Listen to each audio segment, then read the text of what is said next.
सास जैसा पति। कई औरतों की ख्वाहिश होती है कि वो सिर्फ अपने पति के साथ रहे, क्योंकि सास की झिक झिक किसे पसंद है। एकता की सास साथ नहीं रहती, सिर्फ पति और वो। लेकिन क्या है एकता की जिंदगी बिना सास के? देखिए। अरे अरे एकता, क्या है? रोज लेट उठती हो, कभी तो वक्त पर उठा करो। हाँ, लेकिन उठना क्यों है वक्त पर? 8 बजे तो उठ जाती हूँ मैं। देखो एकता, ये नहीं चलेगा। सुबह 6 बजे उठा करो। खाने में थोड़ी वैरायटी बनाओ और घर को साफ सुथरा रखो ना। अरे अरे अरे, जो मुंह में आ रहा है बोले जा रहे हो। क्या मेरा घर गंदा रहता है? कितना साफ रखती हूँ। खाने में भी हमेशा मैंने अच्छी चीजें बनाई हैं। अब फिर ये 6 बजे उठने की जिद क्यों? देखो, मैं नहीं जानता, बस 7 बजे तक घर के मंदिर में दिया जल जाना चाहिए। एकता बेचारी करती भी क्या, पति की बात माननी भी तो जरूरी होती है। एक दिन एकता सुबह पूजा करके पति को प्रसाद देने कमरे में जाती है, तो पति अपनी माँ से फोन पर बात कर रहा है। हाँ माँ, मैंने तो साफ बोल दिया, सुबह 6 बजे उठना है, नहा कर ही किचन में जाना है और 7 बजे तक मंदिर में दिया जल जाना चाहिए। आ रही होगी चाय लेकर। चलिए मैं रखता हूँ माँ, बाय।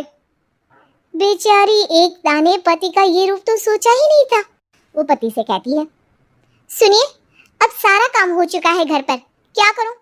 मुझे कुछ देर के लिए मेरी सहेली सौम्या उसके घर छोड़ दीजिए। अरे कैसी बात करती हो कि घर पर कुछ काम करने को नहीं है? होली आ रही है, बाजार से आलू ले आओ, पापड़ बनाओ, नमकीन बनाओ, दही बड़े बनाओ। सब कुछ आज ही बनाना है? अरे अब मन कर रहा है कि सहेली के घर जाऊं तो जाऊंगी ना मैं। आप नहीं ले जाएंगे तो कैब से चली जाऊंगी। अरे अरे, ये क्या बात होती है? चलो ले जाता हूँ तुम्हें, तैयार हो जाओ जल्दी से। कैब की धमकी तो ऐसे दे रही हो जैसे माँ ने दरवाजे में कैब खड़ी कर रखी हो विथ ड्राइवर। बढ़िया ही कैब वाली। हाय रे एकता की किस्मत। वो सोचती है कि सास साथ नहीं है, लेकिन पति के हाव भाव किसी अक्कड़ू सास से कम ही नहीं है। पति एकता को सहेली के घर छोड़कर कहता है, अच्छा सुनो, वक्त पर घर चली जाना और शाम को गर्मा गर्म पुलाव खाऊंगा मैं। बनाकर पहले ही मत रख देना, और हाँ, रायता भी बना लेना। हाँ जी हाँ। फिलहाल क्या मैं अंदर जा सकती हूँ? नाश्ता पेट भर करा दिया, दोपहर का खाना भी पैक कर दिया। पहले जो खाया है उसे तो पचा लो, दिन का खा लो, अभी से रात के खाने की चिंता में बाल न जल जाए कहीं। पति को एकता की बात पर गुस्सा तो बहुत आता है, लेकिन ऑफिस में देरी के कारण वो कुछ नहीं कहता। एकता सहेली के पास जाती है, जहाँ सास बहू बैठकर गप्पे लड़ा रही होती हैं। हाय सौम्या। नमस्ते आंटी जी। अरे वाह एकता बेटा, बड़े समय बाद देखी, कैसी हो? अच्छी हूँ आंटी जी। घर का सारा काम हो गया था, बोर हो रही थी, सोचा सौम्या से मिलती चलूं। हाँ हाँ बच्चों, तुम लोग बैठकर गप्पे लड़ाओ, मैं तुम लोगों के लिए नाश्ते पानी का इंतजाम करती हूँ। सास ये बोलकर किचन में चली जाती है। अरे एकता, कैसे आना हुआ? थोड़ी परेशान सी भी लग रही है, सब ठीक तो है ना? अरे यार, कहाँ ठीक हूँ, ना सोने मिलता है, ना अपने मन का कोई काम करने मिलता है। बस सुबह 6 बजे से किचन और रात के 12 बजे तक घर का काम। मेरी तो कमर ही टूट रही है।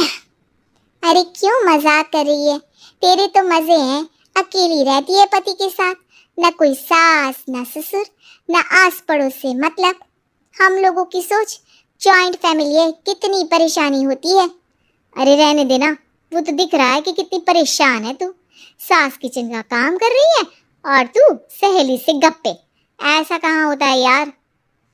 हाँ वैसे तू बोल तो सही रही है, सुबह थोड़ा सा भी लेट हो जाए ना उठने में तो मम्मी जी किचन संभाल लेती है। पति तो जाते वक्त उठाते हैं कभी कभी मुझे। पर मेरी छोड़, तू बता, सास साथ रहने आ गई है क्या, जो सुबह 6 बजे उठना पड़ता है? पति तो तेरा 10 बजे ऑफिस जाता है, 4 घंटा खाना बनाने में लग जाता है क्या तुझे एक लोगों का? अरे रहने देना यार, मेरा तो पति ही सास से कम नहीं है। सारा दिन का ड्रामा, अरे बातें सुनाना, बोलियां बोलना, कोसना, क्या क्या नहीं आता है उसे। यार मैं तो हैरान होती हूँ कभी कभी कि ये सास की आत्मा तो नहीं आ जाती ना इसमें। अरे परेशान हो चुकी हूँ। इतना ही नहीं, वो तो अपनी माँ से मेरी चुगली भी करता है। समझ गई। मतलब तेरे पति की गाड़ी चल यहाँ रही है, लेकिन रिमोट तेरी सास के पास ही है। अरे अब जो समझ, रिमोट है या कंट्रोल है, बस मेरा तो मुश्किल हो रहा है यहाँ रहना। सोच रही हूँ 2-4 महीने के लिए मायके चली जाऊं। क्या करेगी? 2-4-10 महीने बाद तो आना ही है ना यहाँ पर। तो क्या करूं, तलाक दे दूं क्या? अरे ये कोई सॉल्यूशन नहीं है। तू अपने पति को सुधार भी तो सकती है। कैसे कैसे सुधारूं? सौम्या उसके कान में कुछ कहती है, जिसे सुन एकता खुश हो जाती है। अगले रोज, हाय रे, मेरी तो टांगे ही नहीं चल रही है। हाय हाय हाय, बहुत दर्द हो रहा है भगवान। अरे क्या हुआ एकता? रुको, मैं माँ से पूछता हूँ। लेकिन पति जैसे ही माँ से बात करके एकता के पास आता है। क्या नौटंकी है ये? क्यों रो रही हो? अरे कोशिश करो ना उठने की। ये काम से बचने के लिए जो नाटक है ना, बंद कर दो, वरना माँ आ जाएगी यहाँ पर। एकता की तो मानो मन मुराद पूरी हो गई। अरे हाँ हाँ, तो बुला लो ना उन्हें, जल्दी से बुला लो। मैं 4-5 दिनों के लिए आराम करना चाहती हूँ। चल तो सकती नहीं हूँ। खाना पीना कैसे होगा? अब क्या था, सासू माँ आ जाती है एकता के घर। सासू माँ मुझे ये हमेशा बताते हैं कि आप कितनी हार्ड वर्किंग है। बस अब अगले 15 दिनों तक मैं आपको देखूंगी और आपकी जैसी ही बनूंगी। ये बता रहे थे कि आप 5 बजे सुबह उठ जाती हैं और अरे बेटा, कुछ ज्यादा ही नहीं बता दिया तूने। अब नहीं माँ, मैं चाहता हूँ कि ये आपकी तरह तौर तरीके सीखे, जैसा आप मुझे बताती है ना। मैं तो हमेशा हॉस्टल में रहा, कभी देखा भी नहीं आपको, लेकिन मैं चाहता हूँ कि एकता पूरी आपकी कॉपी बने, घर गृहस्थी आप ही की तरह संभाले। हैं? हाँ। तो अब माँ जी यही है, तो क्यों न कल से शुरू। लेकिन अगले दिन सास 9 बजे सोकर उठती है। बेचारा बेटा बाहर से खाना मंगा कर खाता है। शाम को घर आता है तो सारा घर बिखरा रहता है। अरे माँ, ये घर इतना बिखरा क्यों है? अरे वो बेटा, आज वक्त ही नहीं मिला किचन से। सुबह का नाश्ता, दिन का खाना, अब रात को तो मेरा मन ही नहीं है कुछ बनाने का, तो बाहर से ही ले आ, या दिन का जो खाना बचा है ना वही खा लेना। ओ माँ, इससे अच्छा तो एकता घर रखती है। भले ही आराम आराम से काम करती है, लेकिन आज तक मुझे बासी खाना नहीं खिलाया। खुद तो तुम 9 बजे उठी हो, वो तो फिर भी 8 बजे उठती थी। अरे बेटा, मेरे बस की नहीं है 8 बजे उठना। वो तो ना मैं झूठ बोल रही थी। मैं तो चली अपने घर। अरे कम से कम तेरे पापा मुझे सुबह की चाय खुद तो बना कर देते हैं ना। ना जी ना, मुझे नहीं रहना अपने बेटे के पास।